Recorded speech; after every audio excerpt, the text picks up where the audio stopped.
حاضرین مسجد السلام علیکم ورحمۃ اللہ وبرکاتہ۔ الحمدللہ رب العالمین والعاقبۃ للمتقین والصلاة والسلام علی سید المرسلین وعلی آلہ وصحابہ اجمعین، اما بعد فاعوذ باللہ من الشیطان الرجیم، بسم اللہ الرحمن الرحیم۔ یا ایہا الذین آمنوا اتقوا اللہ وکونوا مع الصادقین، صدق اللہ مولانا العظیم وبلغنا رسولہ النبی الامین المکین الکریم، ونحن علی ذلک لمن الشاہدین والشاکرین، والحمد للہ رب العالمین۔ محترم سامعین، آئیے کچھ عرض و معروض سے قبل آقائے نامدار مدینے کے تاجدار جناب روح فدا محمد عربی صلی اللہ تعالی علیہ وسلم کی بارگاہ بے کس پناہ میں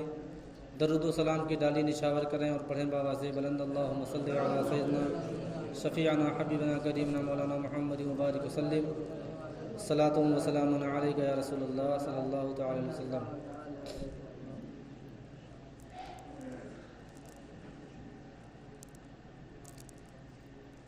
محترم سامعین،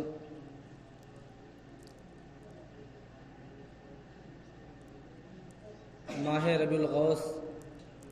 کی آج 29 تاریخ ہے۔ حضور غوث پاک رضی اللہ تعالی عنہ سے عقیدت رکھنے والے حضرات بہت ہی خوش نصیب ہیں کہ وہ حضور غوث پاک رضی اللہ تعالی عنہ کی بارگاہ میں اپنا خراج عقیدت پیش کرنے کے لیے اپنے اپنے اعتبار سے اپنے حیثیت کے مطابق لوگ 11ویں شریف کا انعقاد کرتے ہیں، امیروں غریبوں دوست و احباب سب کی دعوت کرتے ہیں اور بڑی ہی محبت بڑی ہی خلوص سے لوگوں کو اپنا قیمتی سرمایہ خرچ کر کے ان کی دعوت کرتے ہیں۔ محترم سامعین،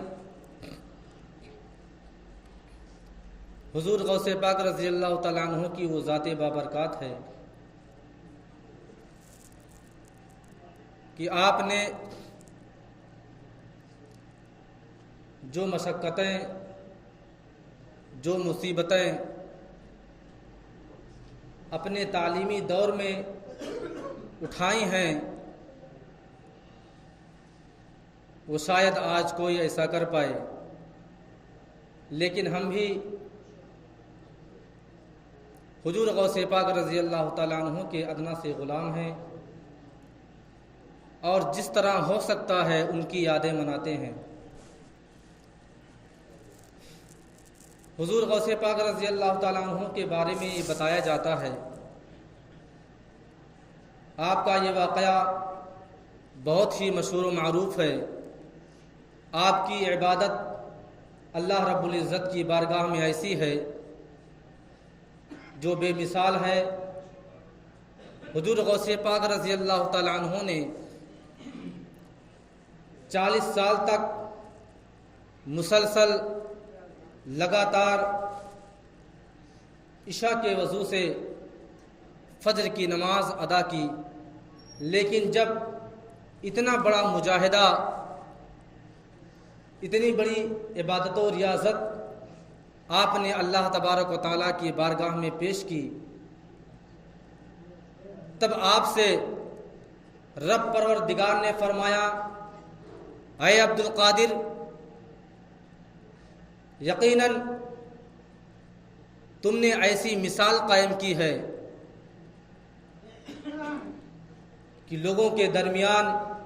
قیامت تک آپ کا یہ چرچا ہوتا رہے گا۔ رب کریم نے حضور غوث پاک رضی اللہ تعالی عنہ سے فرمایا، اے عبد القادر، آپ نے 40 سال مسلسل میری عبادت و ریاضت کی ہے،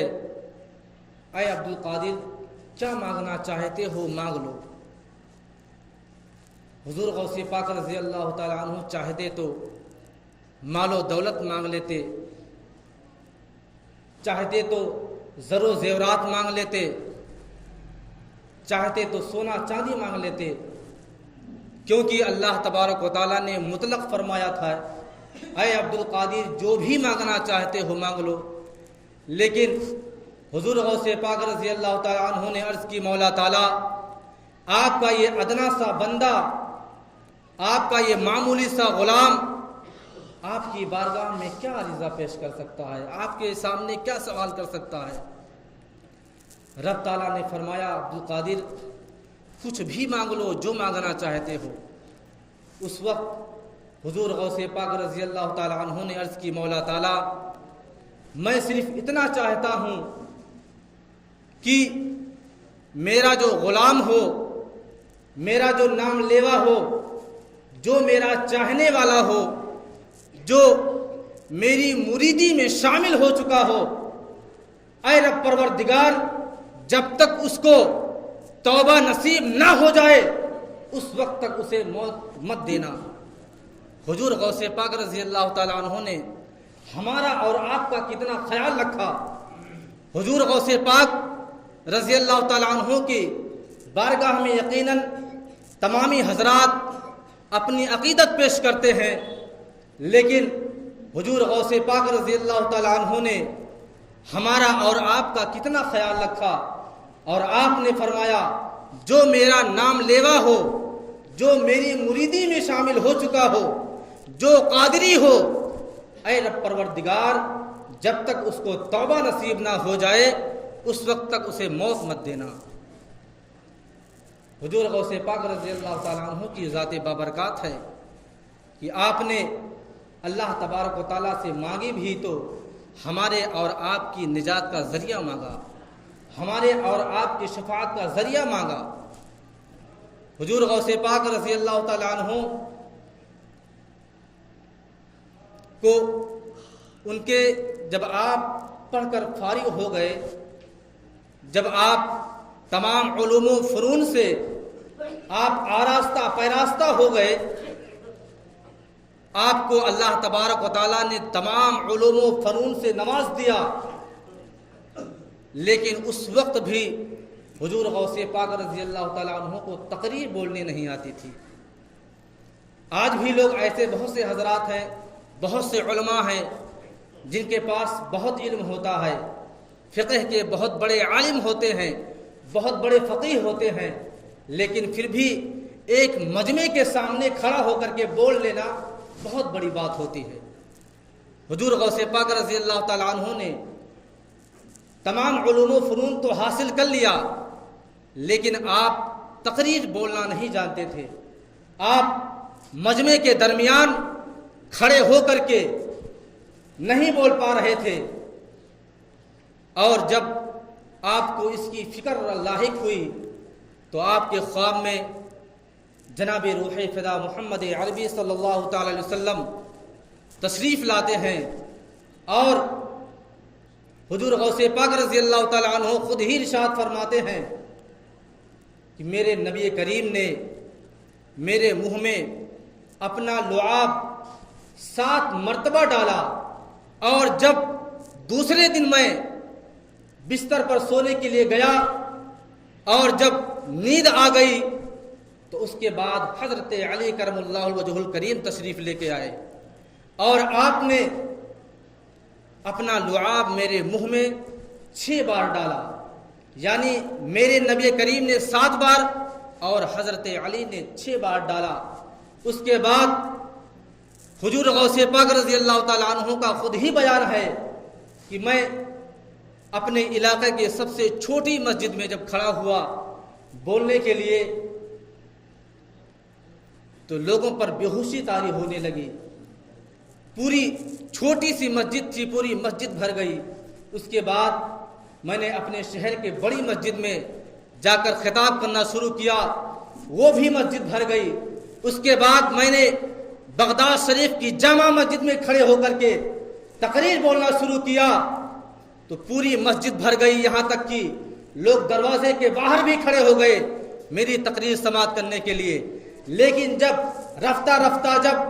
مسجدوں میں جگہیں باقی نہ رہ گئی تو حضور غوث پاک رضی اللہ تعالیٰ عنہ نے فرمایا کہ میں اس کے بعد بغداد کے بڑے میدان میں نے تقریر بولنا شروع کیا، اور جب رفتہ رفتہ میری تقریر کی یہ حالت ہوئی کہ لوگوں پر ایسا اثر ہوا کہ وہ میدان بھی بھر گیا۔ آپ خود ہی فرماتے ہیں اس کے بعد بغداد کے دیہاتوں میں جو سب سے بڑا چٹیل میدان ہوتا تھا، وہاں پر جب میں تقریر بولنے کے لیے کھڑا ہوا تو وہ بھی پورا میدان آپ کی تقریر کی وجہ سے بھر گیا۔ اور آپ کی سب سے بڑی کرامت جو تھی، اس وقت تو لاؤڈ اسپیکر کا زمانہ بھی نہ تھا۔ حضور غوث پاک رضی اللہ تعالیٰ عنہ کے سننے والے مریدین خود ہی بیان کرتے ہیں کہ جب غوث پاک اپنی تقریر کو بیان کرتے تھے تو ایسے انداز میں اور ایسے لہجے میں بیان کرتے تھے، اور آپ کی آواز کا یہ عالم تھا کہ جس طرح میرے آگے سامنے بیٹھنے والا آدمی جس طرح سماعت کرتا تھا، جس طرح میری آواز اس کے کانوں تک پہنچتی تھی، اسی طرح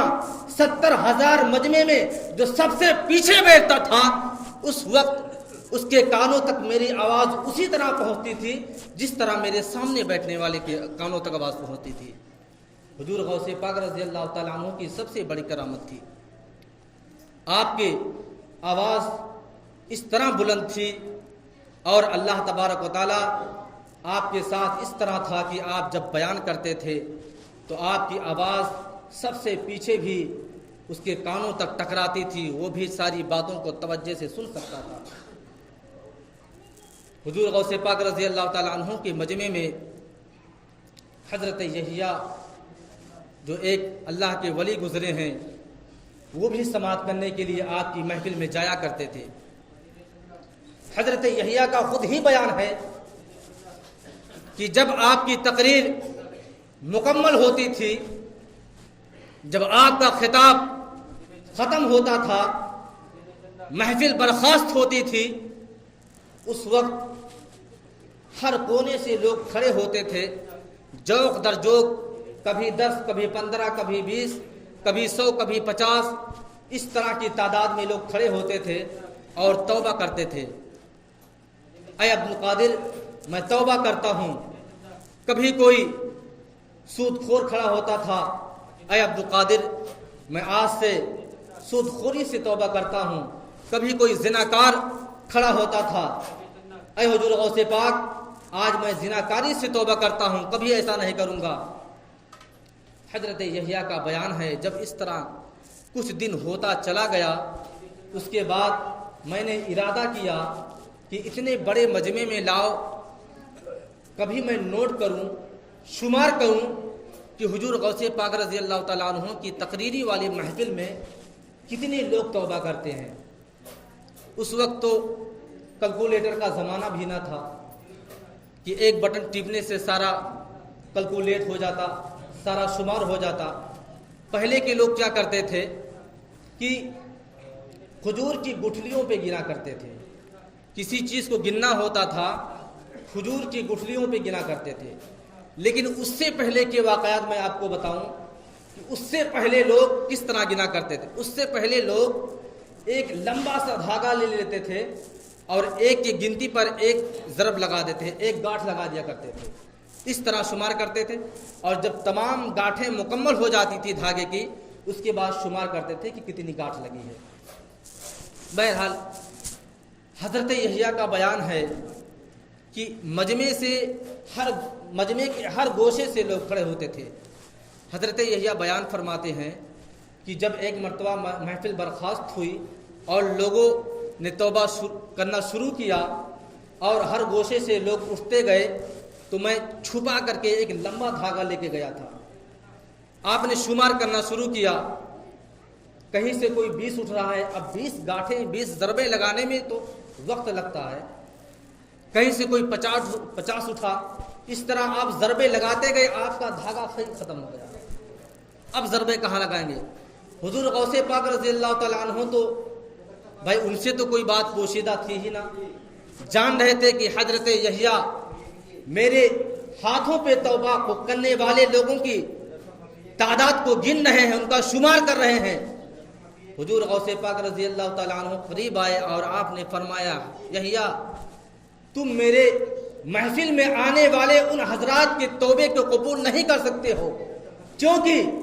میرے دست اقدس پر جو شخص توبہ کرتا ہے اس پر اللہ تبارک و تعالیٰ کا بہت بڑا فضل ہوتا ہے، وہی توبہ کرتا ہے،